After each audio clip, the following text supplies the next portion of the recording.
Let us start now then. So by the time the introduction is over, I hope many other people will be joining for the actual talk. So a very good evening to all of you. This is the first event. Of course, in this current scenario, it is online. So this is the very first event of the IEEE Kolkata section for 2021. So we are very honored to have among us Professor Sivaji Chakravorti, who will be delivering the IEEE Milestone lecture. So before we go on to the details of the talk, let me first provide you a brief introduction. Of course, Professor Chakravorti needs no introduction, but still it is a formality. Dr. Sivaji Chakravorti did his BEE, MEE and PhD from Jadavpur University, Kolkata in 1983, 1985 and 1993 respectively. From 1985, he is a full-time faculty member of Electrical Engineering Department of Jadavpur University, where he is currently professor in Electrical Engineering. From August 2015 to August 2020, he was the director of National Institute of Technology, Calicut, on lien from Jadavpur University. He worked at the Technical University Munich as Humboldt Research Fellow in 1995 to 96, 1999 and 2007 respectively. He served as development engineer in Siemens AG in Berlin in 1998. He has also worked as Humboldt Research Fellow in ABB Corporate Research at Ladenburg, Germany in 2002. He worked as US NSF guest scientist at the Virginia Tech, USA in 2003 and as guest scientist at Technical University Hamburg-Harburg, Germany in 2005. He is the recipient of Technical University Munich Ambassador Award in 2013 and AICTE Technology Day Award in 2003. He is Fellow of Indian National Academy of Engineering, Fellow of National Academy of Sciences India, and Distinguished Lecturer of IEEE Power and Energy Society. He is presently Vice President of the Indian National Academy of Engineering. He was chairman of IEEE India Council during 2017 to 2018 and associate editor of IEEE Transactions on Dielectrics and Electrical Insulation during 2014 to 2018. He has published more than 200 research papers, including 67 papers in IEEE Transactions, authored 3 books, edited 3 books, developed 3 online courses, and owns 1 US patent, 2 Indian patents, and 2 software copyrights. His current fields of interest are condition monitoring of power equipment, numerical field computation, and optimization of insulation system. Let me provide the brief abstract of the talk that I have with me before the actual talk begins. So this talk is on the first 2 IEEE milestones in India, dedicated in 2012 by the then IEEE President-elect Dr. Peter Stecker. In this talk, the details of the IEEE program will be presented starting from its inception. A major point of discussion will be the criteria for obtaining the approval of an IEEE milestone and the process of approval. Historic significance of the first 2 milestones in India will be outlined along with technicalities. Information about the dedication programs held in 2012 will be given along with the press clippings. Finally, the IEEE milestone map and the present status of the other IEEE milestones in India will be elaborated. So with that, I welcome Professor Chakravorti to deliver his talk. And after the talk, we can have questions. Thank you. Thank you very much, Professor Mitra, for very detailed introduction as well as the abstract. Well, let me start the presentation. So now I have to share my file. So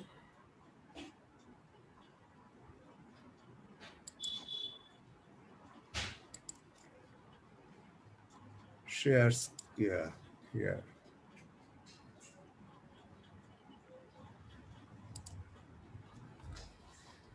Okay, now hopefully it will come on your screen. Yes, it has. It has, right? So I will move on to full screen mode. Is it now full screen mode? Yes. Okay, good. Then it is all set. So once again, a very warm welcome on my personal behalf and also on behalf of IEEE Kolkata section for this very special program organized by the present Kolkata section team. And the title that I have made for this talk is IEEE Milestones, the first millimeter wave communication by J.C. Bose and Raman effect. So let me go forward. First, a few words about IEEE milestones. IEEE milestones in electrical engineering and computing program. This particular milestones honor significant technical achievements in all areas associated with IEEE. This is very important. This is a program of the IEEE History Committee. This milestones program was established by IEEE in 1983 in conjunction with the 1984 centennial celebration, and it particularly was targeted to recognize the achievements of the giants who formed the profession and technologies represented by IEEE. These are some of the introductory words, but I would also like to say a few words about the IEEE Global History Network, in short IEEE GHN. This was in September 2008. The IEEE History Committee launched the Global History Network, particularly at the occasion of the IEEE Section Congress in Montreal, Canada. What this GHN intends is to be the world's premier site for the documentation, analysis, and explanation of the history of electrical, electronic, and computer technologies, as well as the scientists, engineers, and also business people. That is an interesting point here, who made these technologies happen. And at the same time, on the history of the organizations to which these men and women belong. That means these scientists, engineers, and business people, these are the men and women who made these technologies happen, but also on the history of the organizations to which these people belong. Now a little bit about the milestone details. The IEEE milestone program, as I have already said, honors significant technical achievements in all areas associated with IEEE. Then what are these designated fields? Engineering, computer science and information technology, physical sciences, biological and medical sciences, mathematics, technical communications, education, management, and law and policy. So here actually I would like to highlight this point that typically when we say IEEE, the first thing comes to our mind is engineering, and a further narrower vision comes that it is electrical, electronic, computer engineering. But if we look at the domain that this IEEE milestone covers, it is such a wide spectrum domain that it practically covers almost everything. IEEE milestones recognize the technological innovation and excellence for the benefit of humanity. This is the actually the key words of IEEE. And these are found in unique products, services, papers, patents, etc. But very important point that IEEE makes it a very important point, that IEEE honors the achievement rather than a place or a person. This is a very important point to note. Now, who can propose an IEEE milestone? These IEEE milestones are basically proposed by IEEE member, and it has to be sponsored by any one or multiple IEEE organizational units, typically called IEEE OU. This could be sections, this could be societies, this could be chapters, or this could be even student branches. So typically, let's not think that it is only the sections or for that matter chapters. It could be even student branches who can propose IEEE milestones.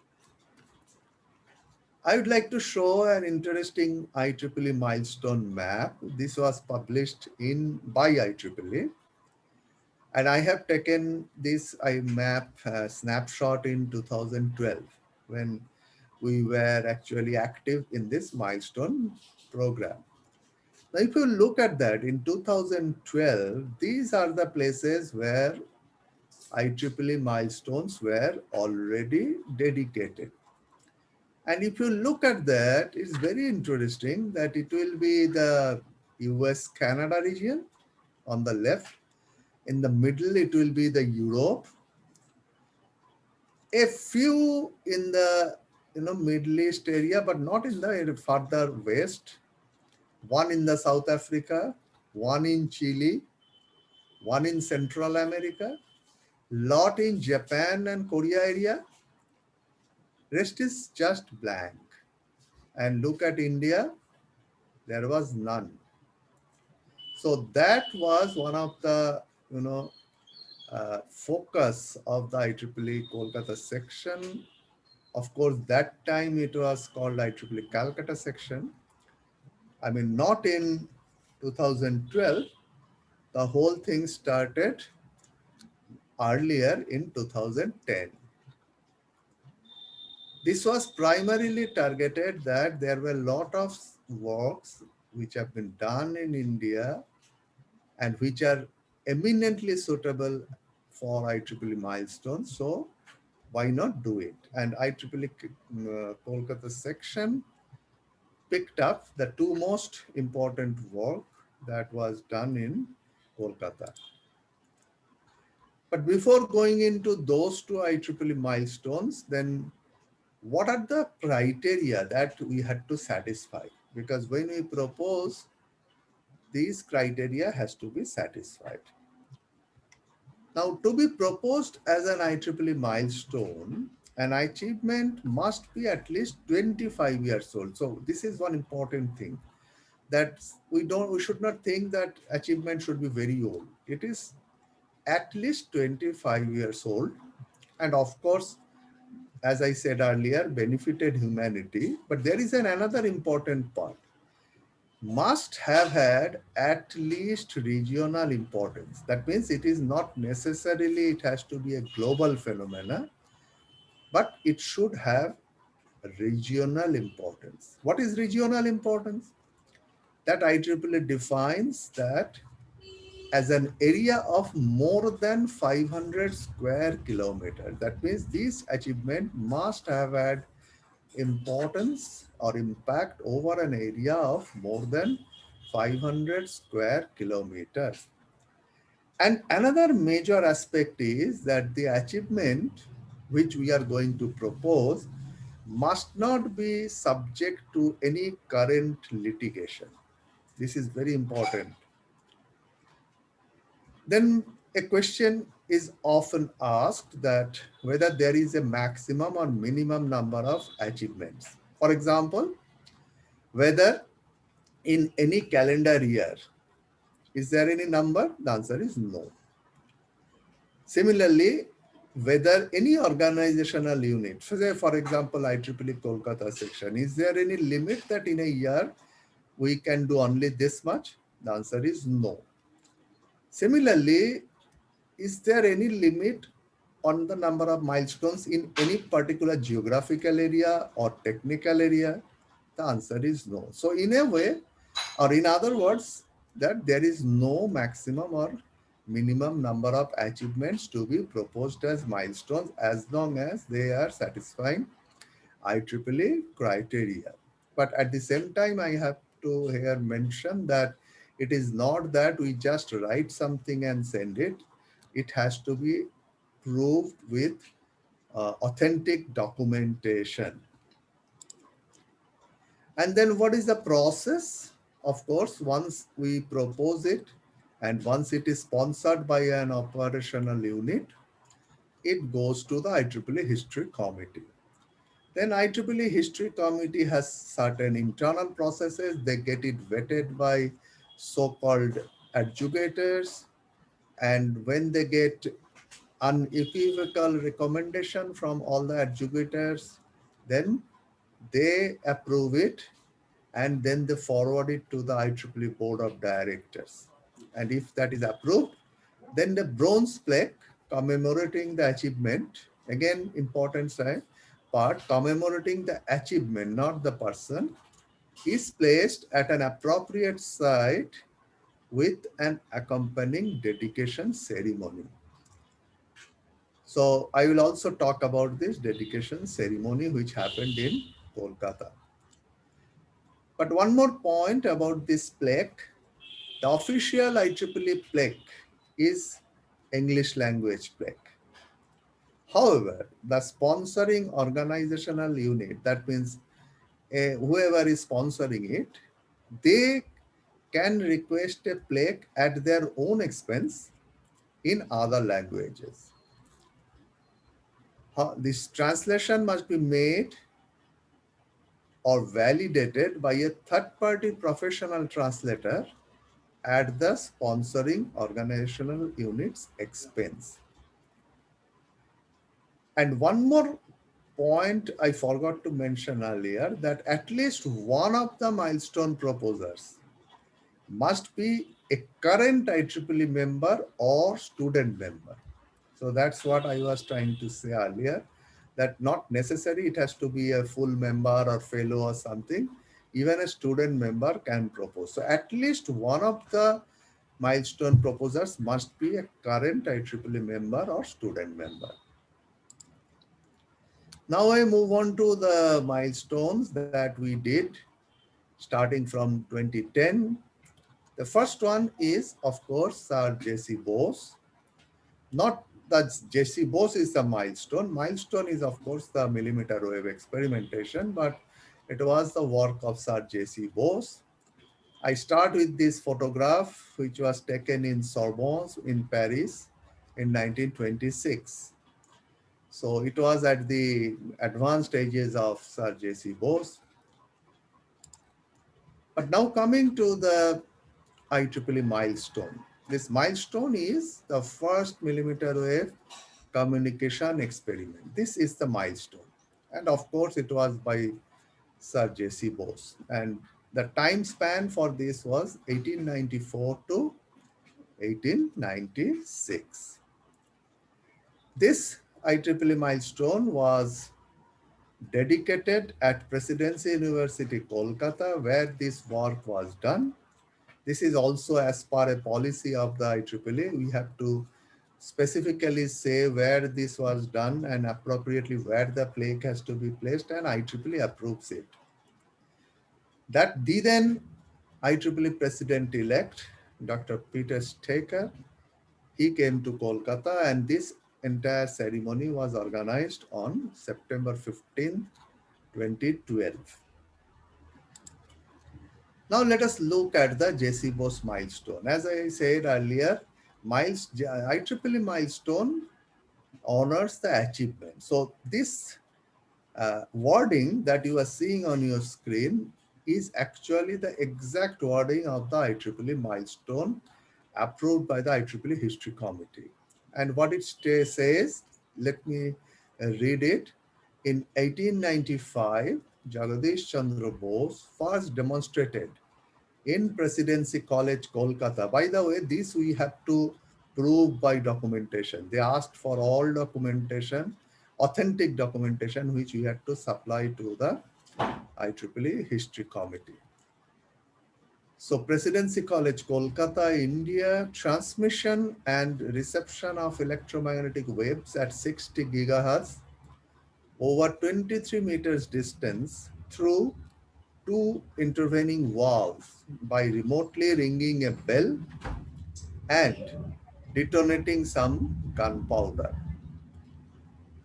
For his communication system, Bose pioneered in development of entire millimeter wave components like spark transmitter, coherer, dielectric lens, polarizer, horn antenna, and cylindrical diffraction grating. Let me tell you, this is the first millimeter wave communication system in the world we all know, developed more than 125 years ago. And very interestingly, this is the oldest milestone achievement from Asian continent. That means the entire Asia, including Japan. So that's quite an achievement for this entire work done by Jagadish Chandra Bose.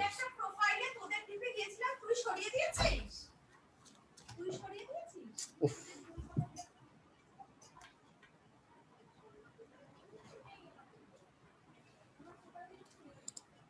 Now, what you are seeing on the screen on the left is a photograph of the bronze plate.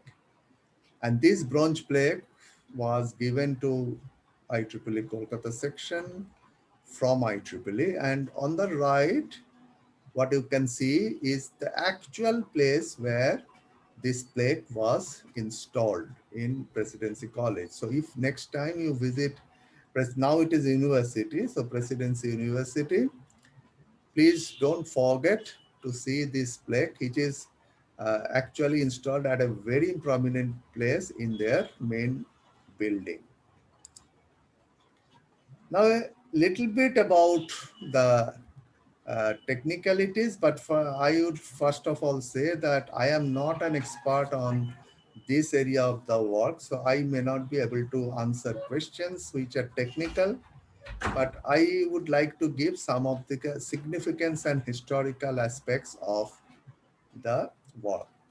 So first is the choice of frequency by J.C. Bose.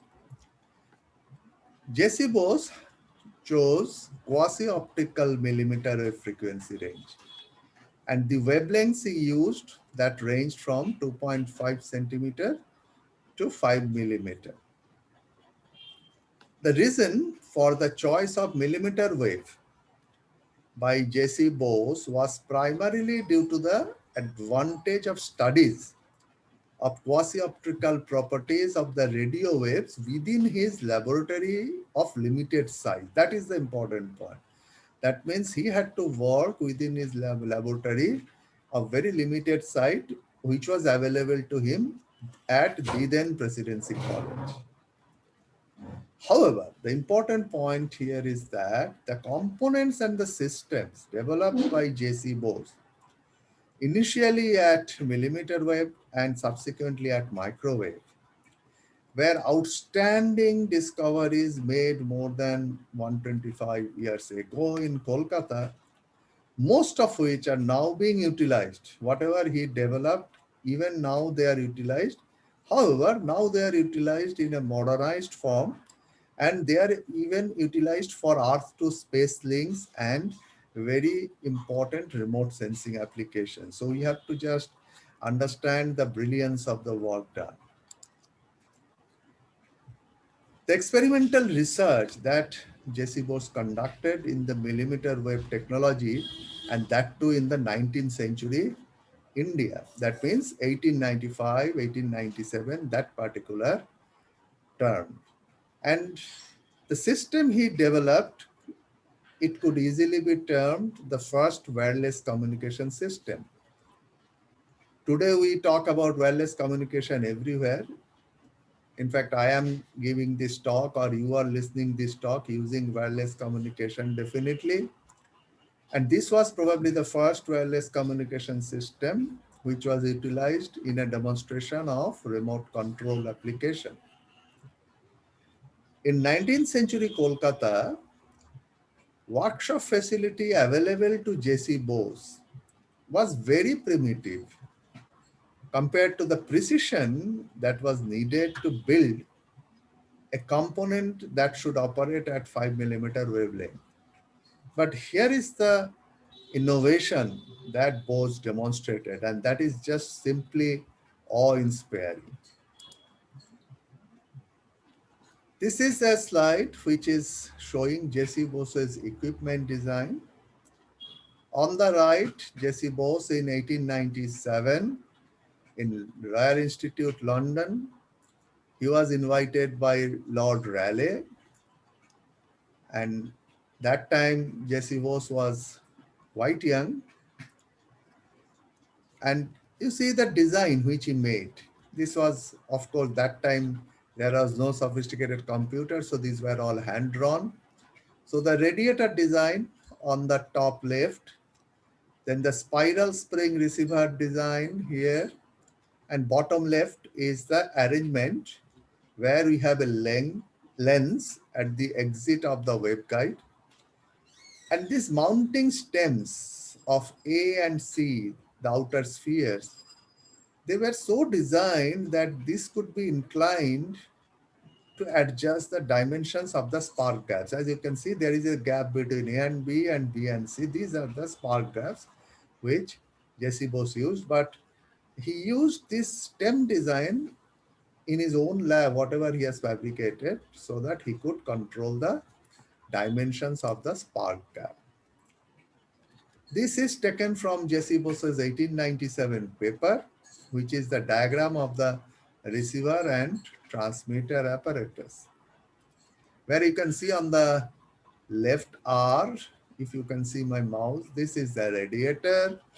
Then S here is the spectrometer circle. M here is the plane mirror. F here is the collecting funnel. And instead of the plane mirror, it could be C here, which is a cylindrical mirror. Then it could be P, which is a totally reflecting prism, or it's a semi-cylinder. This K is a crystal holder. V is a voltage, so voltaic cell. Then we have a rheostat here, and this is the galvanometer. So this was the entire design that J.C. Bose presented in his 1897 paper. And this is the equipment that is today, if we go to the Museum of Bose Institute, Kolkata, that we can see, which is the 60 gigahertz microwave apparatus. Of course, this is pretty well maintained, so now it looks as good as new. But what we can see here is that his receiver on the left here used a galena crystal detector inside a horn antenna and galvanometer, which you can see here, to detect the microwave, which is coming from the right side. And for all these, Bose invented the crystal radio detector, the waveguide, the horn antenna, and other apparatus used for this entire experimentation at microwave frequencies. Some of the Bose's original components. This is the transmitter antenna. You can see the spark gap here, just visible here behind this polarizing grid. And in the background here, you can see is the high voltage equipment that will be used to generate these sparks here. And then at the left, you can see is the receiving horn antenna. These are all these Bose's components. Just look at that, how he made all these in 1895. These are the spark gaps that Bose used. These were mounted inside the transmitting antenna. That means these are the spark gaps here, and the high voltage is supplied from the source. So we get a spark here and we get the wave, that particular signal generated. Then this is the transmitting receiving antenna, the complete setup. You see that transmitting antenna on the left side here and the receiving antenna on the right, and in between we can have different types of components. Here you can see the prism. And particularly important was this screw, that it is called the adjustment screw on the top of the receiving antenna. It was used to adjust the pressure of the point contact detector. There was a detector here, point contact detector. I would just show a few things about this, a very interesting detector. And in the center, you have the rotating table. This was called the spectrometer circle. And on this particular table, various microwave components like prisms, lenses, the grids, polarizers, they were all mounted for doing the experimental studies. And this is what the point contact detector, that means, as you see here, the receiving antenna had point contact detector within it. So these are the point contact detectors mounted inside the receiving antenna. And these are original Bose's components. Very interesting was the polarization apparatus. And this diagram on the left is Bose's drawing. And then on the right is the actual polarizer that he made. This is original Bose's polarizer. How he did it? This was actually a cut-off metal plate grating consisting of a book. And you know, it was a Bradshaw railway timetable. Bose used a railway timetable with sheets of tin foil interleaved between the pages. I mean, it's just unthinkable that how at that point of time Bose thought of it and made it with a railway timetable. Then the polarizer, the twisted jute polarizer on the left, it's the Bose's drawing. And on the right, we see the actual one of the twisted jute polarizer that Bose used. Again, once again, I mean, sometimes we feel really humbled by the innovation that was done in 1895 to perform an experiment of millimeter wave and later on microwave. On the left is the Bose's 1897 diagram of the double prism attenuator, and this is the original double prism attenuator of the which Bose has prepared. Of course, these are all, if you go to Bose Institute, so I have written acknowledgement Bose Institute, Kolkata, you can see all this. But very important is this one, that Bose's measurement of IV or VI, whatever you say, characteristics of junctions. This is the characteristics curve of the single point iron receiver. The junction consisted of a sharp point of iron pressing against an iron surface with pressure capable of fine adjustment. This is actually this one here, you can see. Here it is like a point, uh, and this is a surface. So this is pressing on this one and the pressure can be adjusted. So Bose performed this experiment where on the x-axis you have volt, y-axis you have ampere. Just look at how brilliantly this was done. What Bose found was very interesting, that the different curves, they were for different pressures. And Bose immediately found that the junction doesn't follow the Ohm's law. And there is a knee in the curve at approximately 0.45 volts. Now, this is probably one of the earliest work which gives us an idea about the semiconductor type behavior. And this was all done in 1897 with this sort of equipment and a galvanometer and a receiving antenna. Just awe-inspiring innovation. So Bose is the first one who experimentally proved what Maxwell earlier said, that light is electromagnetic in nature. I mean, nowadays we just take it as granted that light is electromagnetic, but even when Maxwell told that, it could not be experimentally proved. It was only Bose who proved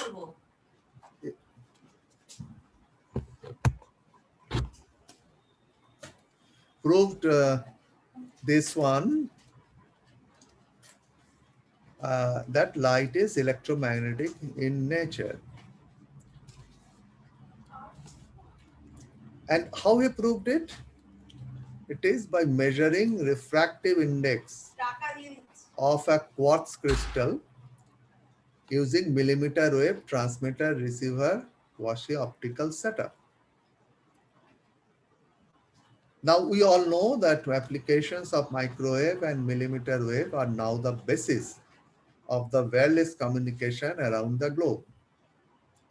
And Jesse Bose, we can say, is the father of this modern communication, without which the civilized world could not function today. This is just for the purpose of to show the brilliance of the scientific development at that point of time. So Jesse Bose with other prominent scientists from University of Calcutta, and this was at an advanced age of J.C. Bose, you can see, but we can already see in this figure, just three were marked here, that J.C. Bose, then Meghnad Saha, and of course the second Bose, you can see how young he is. And if you know others, you can identify Gan Ghosh, the Gan Chandra Ghosh is there, and others. All brilliant, uh, engineers, technologists, physicists of that time, who were all present simultaneously at a particular point of time. But now coming to September 15th, 2012. This is the the milestone dedication ceremony.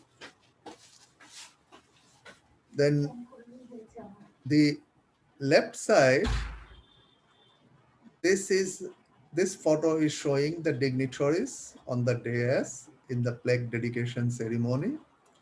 This program was held at Presidency University.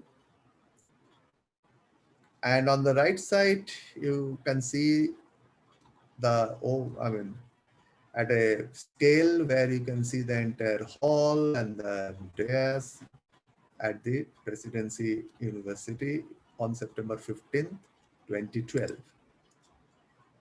And there was that formally handing over of the plaque. As you can see here, this plaque is being formally handed over to the Vice Chancellor of Presidency University, the then Vice Chancellor, Professor Malavika Sarkar. You can see her. And this is Dr. Peter Staker, the then IEEE President-elect. Now I move on to the second milestone, that is the Raman effect. And this is by Sir C.V. Raman, who was younger to Sir J.C. Bose by 30 years. This is a photo which is in the year 1930 with all the other Nobel laureates after the presentation ceremony. So you can see here C.V. Raman. But now coming to the milestone, that Raman effect 1928. And J.C. Bose was 1895. This was also, as stated, dedicated on the same day, September 15, 2012. Once again, the exact wording on the milestone that IEEE History Committee approved is like this. Sir Chandrasekhara Venkata Raman, Nobel Laureate, Physics 1930, assisted by K.S. Krishnan at ISCS Kolkata, India. This is very important. That's look, they all IEEE not only recognized Chandrasekhara Venkata Raman, but they also recognized the support that K.S. Krishnan provided.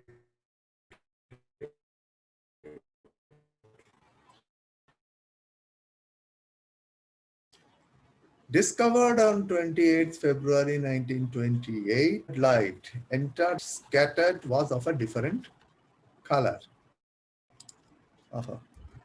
dependent on material property. This is a very important aspect. This radiation effect of molecular scattering of light bears his name as the Raman effect, from which many applications in photonic communications and spectroscopy evolved. This is the actual wording of the C.V. Raman milestone as approved by IEEE History Committee. On the left is a photograph of the milestone plaque that IEEE provided us. On the right, it is the actual place where at Indian Association for Cultivation of Science, Kolkata, it has been installed. Just a little bit on the historical aspect that Raman's voyage in 1921. In 1921, Raman traveled to Europe from his home in Kolkata to attend the Congress of Universities of the British Empire at Oxford. But that was not the important aspect. What was the most important was his return voyage. And that time, you all know, it was by ship. So Raman was returning back aboard the SS Narkunda. And this particular voyage would lead Raman to change history. During this sea voyage, he observed the blue opalations of the Mediterranean and wondered what is the origin of this beautiful phenomenon. Of course, Raman was aware of the explanation given by Lord Rayleigh that the color of the sea was due to the reflection of the blue sky. But Raman did not accept it. So, with a polarizing quartz prism that he carried in his pocket, believe me, that he carried in his pocket, he proceeded to demonstrate Rayleigh's explanation to be false. Now, this is something unbelievable, right? That a polarizing quartz prism which Raman carried in his pocket, he proved with that particular thing Lord Rayleigh to be false. He studied the surface reflection of the sky on the sea surface and noted that the blue color of the sea was unattenuated. This was the most significant thing he noted with his that particular polarizing prism. Then, with a diffraction grating, he showed that the maximum spectral intensity was different for the blue sky and the blue sea. At the end of this voyage in 1921, when Raman landed in Mumbai, during that voyage itself, Raman has written 2 papers.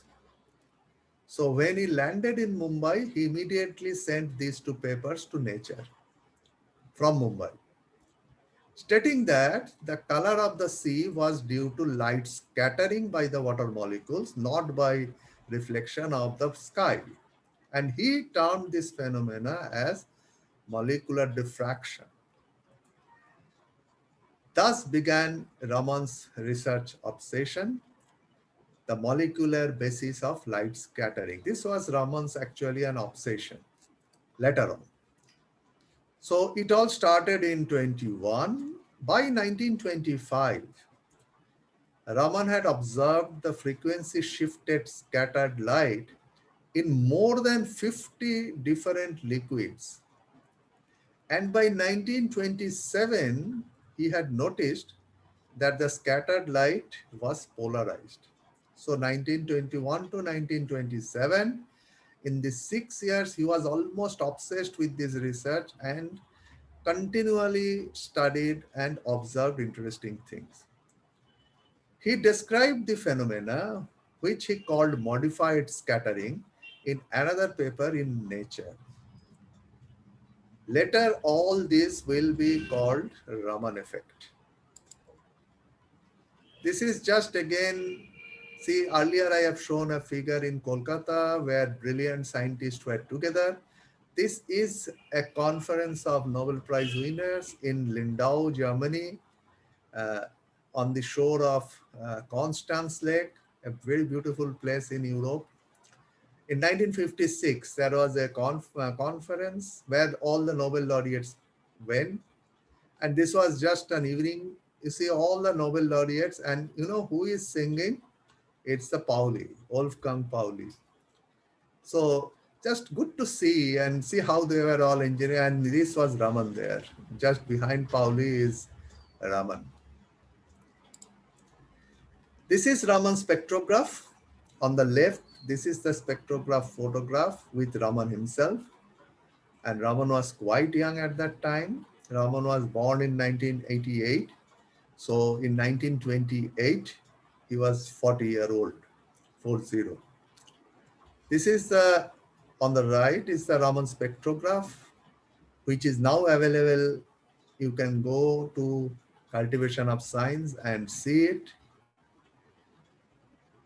And this was the first Raman spectrum was obtained with this particular to again understand the brilliance of these scientists, that with this such absolutely original works were produced. This is just to show the entire type of configuration. All the individual parts from left to right. That means constant deviation spectroscope, nutting polarization photometer, filter, Mercurial clamp, everything was placed on a bench. But please don't ask me all the technical details. I am not the right person to answer all the technical details. But these are the instruments to take spectrum to determine the wavelength and polarization of the scattered light. But this is something very interesting I found, not earlier, but this is quite recently in 2018. If you are interested, you can read this paper. This has been published in Indian Journal of History of Science, to 2018, volume 53, number 4, page number 68 to 73. Now, I have taken page number 71 only because this gives a very interesting, the most phenomenal works or the seminal works, these are published in 4 papers. These are these 4 papers, 1, 2, 3, 4. You can see 2 are published in Nature and 2 in Indian Journal of Physics. And they are all in 1928. That's why IEEE milestone was also given, time stamp is given as 1928. But the interesting work they did in this paper is that what are the apparatus or the instrument that Raman used in this sort of work, which were reported in these papers. So on the right, you can see the list of the instruments of the apparatus. Very interesting to note this, but I'm not going into details because that will take quite a lot of time. But what is another work they did it? This was page number 71. This is page number 72. This is a table showing instruments and their price at that time, of course. So they made a table and all these components, and this is the approximate price in rupees at that point of time. So total cost that came for all that Raman's entire experimentation in 1928 is 7,630 rupees. So Raman made his discovery of Raman effect, which we know that today one Raman spectrometer, how much it costs. So and Raman made all this discovery in 7,630. And even if we take the time gap, that means 1928 and 2021, if you take the inflation, this is not a very big amount. I think nowadays our scholars get projects by DST much higher than whatever will be the equivalent money today. Another very interesting aspect that I want to say is visual observation by Raman. Raman, you may know that analysis of light scattered by a liquid is not an easy task. And much of the early work in Kolkata was done by the visual observation of color rather than precise measurement of light's wavelength. Now that is something so interesting, that visual observation of color rather than precise measurement of wavelength. And most interestingly, Raman used his own dark adapted eyes as photo detectors. Just today we can believe it, this one. Only after he had observed the frequency shift with his eyes, then he used a direct vision spectroscope, and then he repeat the entire thing with a mercury arc lamp and a Hilger baby quartz spectrograph. That's how that all this Raman you typically used to do. But Raman knew that visual and qualitative observations alone would not be sufficient information. So he methodically set out to measure the exact wavelengths of the incident light and the Raman scattering by replacing the observer with a pocket spectroscope. That's what I was saying, that they were not having all those big things. Then he ultimately replaced this pocket spectroscope with a quartz spectrograph. And with the help of that, finally he was able to photograph the spectrum of the scattered light and measure its wavelength. And that is actually this one. This one.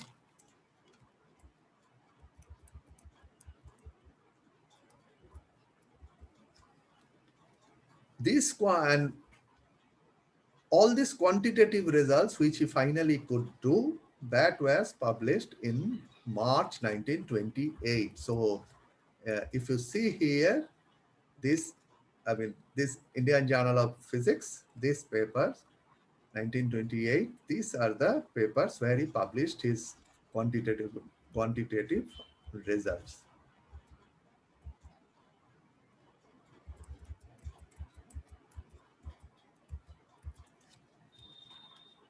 But Raman at that point of time understood that the result that he got was much more important than just that scattering. So in his 1930 Nobel Prize address, he stated that the character of the scattered radiations enables us to obtain an insight into the ultimate structure of the scattering substance. That was so important statement. The unique spectrum of Raman scattered light for any particular substance serve as a fingerprint that could be used for qualitative analysis even in a mixture of materials. Further, the intensity of the spectral lines is also related to the amount of the substance. Thus came into being the Raman spectroscopy that we all know today, which could be applied not only to liquids but also to gases and solids, and also to analysis of aqueous solutions. The Raman milestone dedication ceremony, on the left, all the dignitaries sitting on the dais, September 15, 2012 at Indian Association for the Cultivation of Science. On the right is the audience in that program. Then on the left is the handing over of the plaque to the then director of the Indian Association of Cultivation of Science by Dr. Peter Stecker, and the speech that Dr. Peter Stecker made in both the events. He made speech at Presidency University as well as at Cultivation of Science. This entire event was highly publicized in IEEE publications. This is the institute of IEEE, where this was very eminently publicized, the first IEEE milestones in India. That was the 7th September 2012 issue that brought out this first IEEE milestones in India, and we are extremely proud that we did it in Kolkata under the leadership of Kolkata section. A very wide coverage we got of the media. As you can see here, these are the Times of India, the Hindustan Times, and all others. I have not taken many others. This is Bengali newspapers. You can see Anandabajar Putrika, Bartaman, Statesman. There are others also. So this was very widely publicized. But what now I want to say is I started with an IEEE map, IEEE milestone map. So now I would like to say that I showed you the map in 2012, but up to 15th December 2020, how many milestones have been dedicated in the world? The answer is 211. This data I have taken from the IEEE History Center's website. You can also see it. Now you can always ask me, what about other IEEE milestones in India? Are there any? The answer is yes. This first top one, that is the giant meter wave radio telescope in Pune, that was first operational 1994. So that was not as old as Ramana J.C. Bose. All approvals have been received. That means IEEE History Committee, Board of Directors, everything received. And as I came to know from the Bangalore office of IEEE that now a date is being finalized, but because of Corona and everything, this is being deferred because IEEE want this is to be a physical program, not just an online program. The Calcutta Electric Supply Corporation, 1897, that's another very old one. This proposal has been submitted, but this is awaiting decision. What I have come to know that there are a lot of documentation that IEEE wants. And this is Bangalore office is coordinating this one. And as I said that earlier, IEEE milestones, they also honor the organizations where such innovations have taken place. So this is the IEEE CESC as an organization is a milestone. Then invention of semiconductor crystal diode detector, 1901. It was proposed by IEEE Kharagpur section. Again, proposal has been submitted, but this is in the adjudication process. So we are, the decision is awaited. So with this, thank you very much for listening to me. As I said, I am not a technical person in this area, but I tried to project the historical aspect, some of the brilliance of those people who did it, and what we did in Kolkata in 2012. Thank you very much. Thank you, Professor Chakravorti, for this enlightening talk. So now let us open it for questions. Anybody has any questions?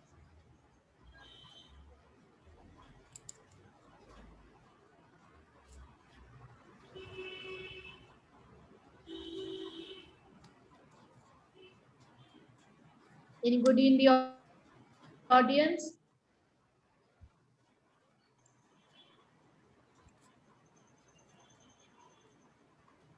Okay, Professor No. Chakravorti, this is Professor Biswas here. Yes, Yes, I think the Pune radio telescope is already installed because I heard something like that. I'm not sure, but I heard that it is installed. I'm not sure 100%. I can tell you up to last month it was not installed, then okay. but No, then it's okay. It has. Then it's okay because that means what I heard actually was the fact that it is approved. That's everything has been approved and plaque has been prepared. But as I said, that IEEE wants it a physical program because this is a third milestone in India after almost a decade. So, but as you know, because of this Corona and all that, traveling because typically IEEE either president or president-elect comes for this sort Right. of program, but now they don't really want to travel, from Right. US to all these places. And plus, international travel is also at the moment Yes. closed. It's not there. Yeah.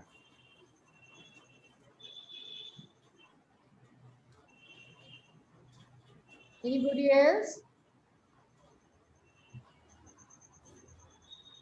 So let us thank Professor Chakravorti for this very informative and delightful talk.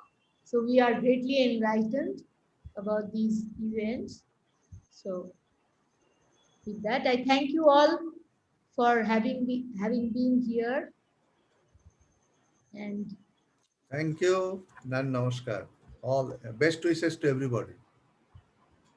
Thank you, Professor Chakravorti, for all the pains that you have taken to dig out the details, because I understand it's not available readily at any place. You have taken a lot of pain to dig out the details and put it Yeah, together. And that is true. yes, That is I true. appreciate that. I know it's not readily available at any one place. And to put it together, it's like you get a lot of beads, but only when you put a string through all the beads in the proper way, then only it becomes a beautiful piece of necklace. Otherwise, not so. Correct. Okay. Correct. That's the Correct. way you put it. It's not haphazard beads, but in the perfect manner. That's the way I would like to state your presentation. Thank you very much. So and thank you, and Professor Sujit Biswas. Thanks a lot. we have planned to record it, so it will be put in our upcoming YouTube channel that we are planning. So it will be a good history for us also. Yeah, Thank that's a you. good initiative. I mean, well, very well done. Thank you. So we can now log out then? Yes, yes. Thank you. Have a very good night. Okay.